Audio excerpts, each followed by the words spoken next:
անպայման մասնակցեն ընտրություններին, որ ինչ-որ մարդիկ կյանքը հայրենիքին նվիրած իրենց հարազատի անունը չկապիտալիզացնեն, դառնան պատեհապաշտպանի ռիսկ ու թե փողոցները մնան այս վիճակում։ Արգիշտի Մելքակյան, դու ամոթից գետինը չես մտնում և հորավորը տալով կմեկը խնդրի ձեզանից։ Հələ մի հատ կհարցրեք, կասեք մինչև 18 թիվը դու քաղաքացիական պայմանագրի հետ ինչ կապ ունեի։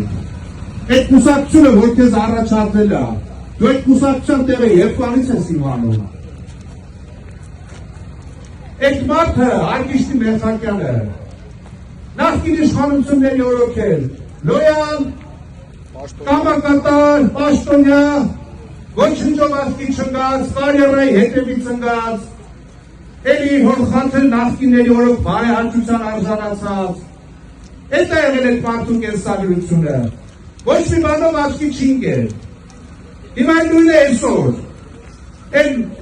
տարածքային կառավարման նախարարներ, որ ասենք ճամարտակում է Մայր Հայաստանի հարցերին,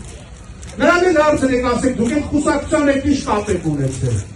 Երկուսն էլ միջին, վիճակագրական պատեհապաշտներ են։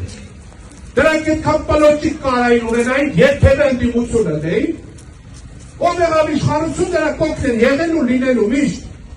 բայց Մայր Հայաստանի պարագայում եք պատեհապաշտներին տեղ չեք տալու, թող ամեն մեկը իր արժանի զբաղմունքով զբաղվի։